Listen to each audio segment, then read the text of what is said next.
Hello. Every year my wife and I plant a garden, usually in early May. In Massachusetts that means that you have to start your seeds inside because there's a very short growing season. I've developed a small hothouse which I will go over with you today, and hopefully you can get some ideas on how to better start seeds inside so you can get more production out of your garden in the summer. The main structure of the hothouse is a wire rack with adjustable height shelves.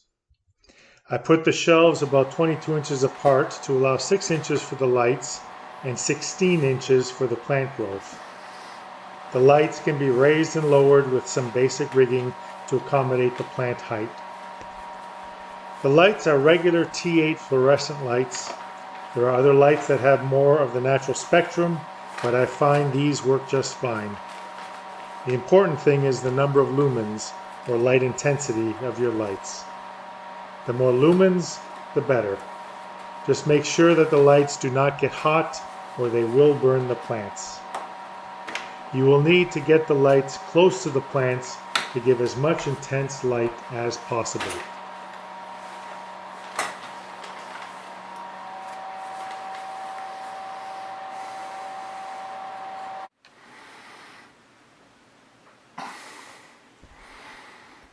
Next, I wrap the whole shelf in plastic.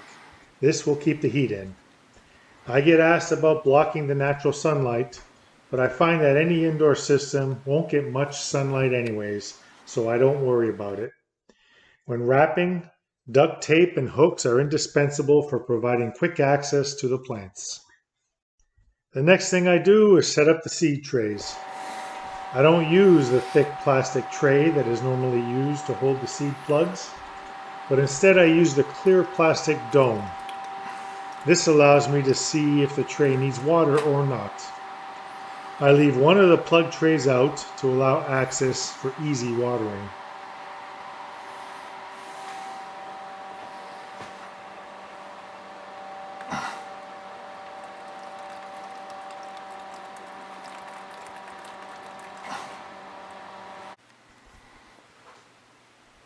Now let's talk about the lighting and heating system. First, I have the power to my hothouse on a timer so I can automate the heat and the lights. I usually give the plants 6 hours of rest a night, which means the light and heat are on for 18 hours a day.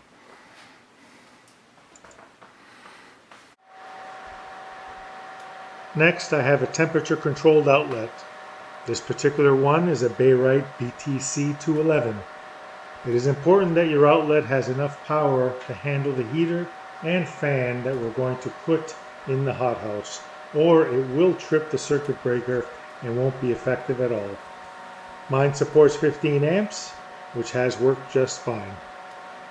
I place the temperature probe off the top rack, away from any metal or trays so that it is not affected by surrounding items. I place the heater on the bottom rack, and the fan is placed on a middle rack to direct air upwards.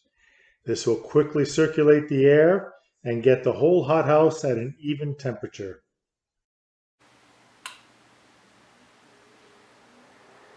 The temperature controlled outlet is set to turn on when the temperature drops to 74 degrees Fahrenheit and turns off at 80 degrees Fahrenheit. This range is adjustable.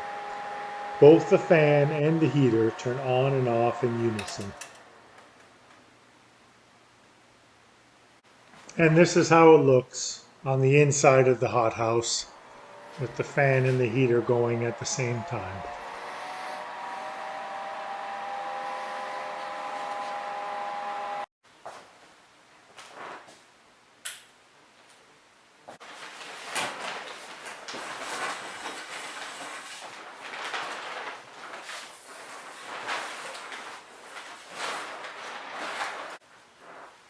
So what you're seeing here is the end result.